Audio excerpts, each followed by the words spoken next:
I was really unsure whether to even make this video because at the end of the day, this is technically old news. But last year, March 15th, 2025, literally a year ago, ICE killed their first US citizen. And worst of all, they tried to cover it up.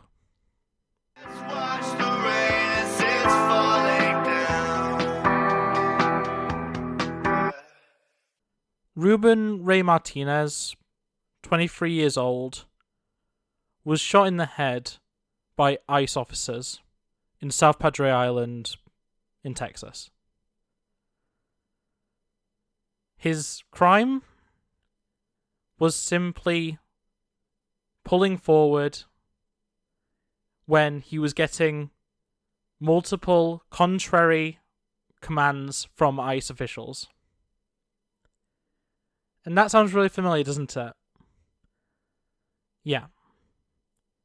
So, when Renee Good was killed, when her car was not going to run over an ICE officer, but they perceived it as a threat, that wasn't the first time. And honestly, with the way this was covered up, the death of Ruben Martinez, I wouldn't be surprised if it wasn't even the second time. I wouldn't be surprised if we find out that there have been many instances of this over the last year, since these ICE raids and ICE occupations first started, whether that be in Texas, whether that be in California, whether it be any of the multiple areas across the US that ICE have been conducting these barbaric confrontations. I don't even know what to refer to them as at this point. A 23-year-old US citizen was shot in the head, dragged out of his car by ICE officials, thrown to the ground, and handcuffed there, left to essentially bleed out on the ground. To give the absolute most credit I could possibly give to the ICE agents who perpetrated this, they did attempt to give some medical aid to Martinez once he was on the ground and handcuffed. Not before, though. They shot him in the head, dragged him to the ground, handcuffed him, and only then began to even attempt to save him. It is barbaric behaviour. It is honestly just disgusting behaviour. And the fact that we can pull so many mirror images, essentially, from this event that happened a year ago compared to what happened twice in quick succession only 2 months ago. The fact that they covered it up because they did. They hid the fact that they themselves, ICE that is, were involved in the shooting.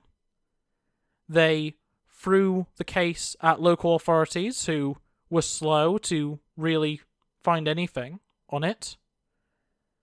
And they did not provide any of the body cam footage that they were recording. That body camera footage has now been released. And it only proves that ICE had no reason, at least no probable cause, whatever you want to call it, to commit that murder. Just like with the other 2 instances that we've seen. And something that I find very interesting, quite honestly, about this situation, because it does differ from what we saw with Alex Pretty. The mother of Martinez, of Ruben Martinez, has also made some statements, some public statements surrounding the death of her son, the murder of her son, but has said that she doesn't blame President Trump for the death of her son because he wasn't the one who pulled the trigger.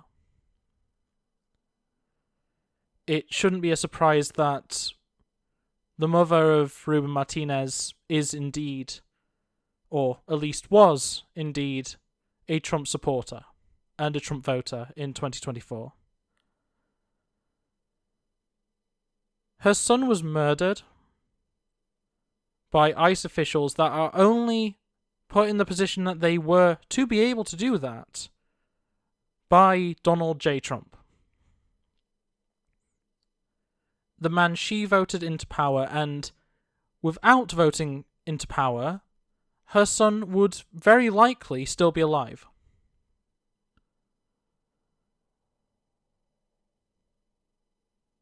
And this is honestly quite null and void. There are a lot of other things going on right now in the world, and I'd like to talk about those a little bit more because I have a lot more to say. At this point, I've exhausted everything I can say about these situations. I think it is absolutely vile that so far no one has seen any real repercussions from any of this.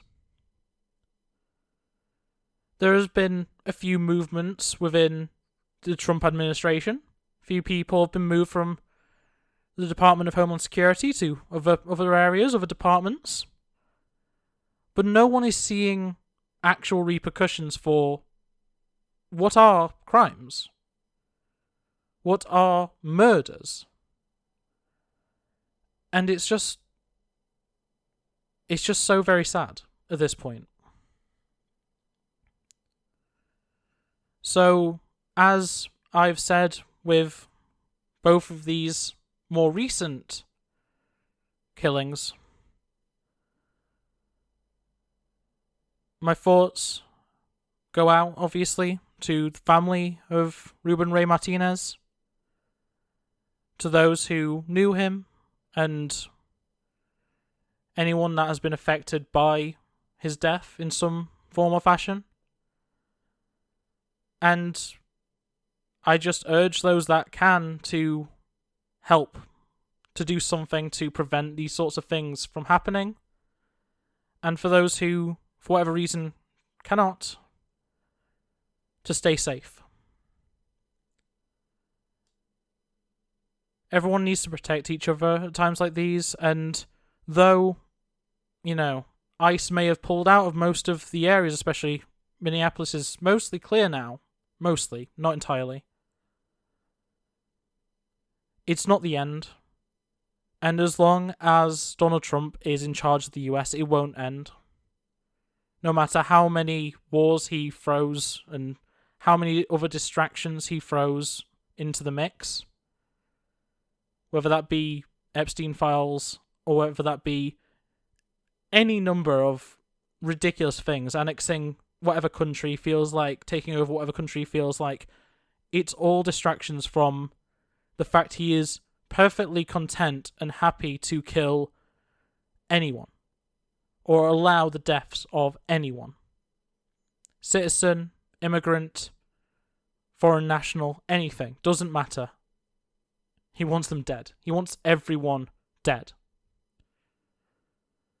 And his goons, his ICE goons, are more than willing to do that. So, there we go. There we have it. The third US citizen, though actually the first, chronologically, murdered, let's be honest at this point, by Donald J. Trump. So I'll say again, stay safe out there, look after each other, and I'll see you hopefully soon with something a bit more upbeat. Thank you, and yeah, bye. It's been a long week. I feel like I could use a vacation.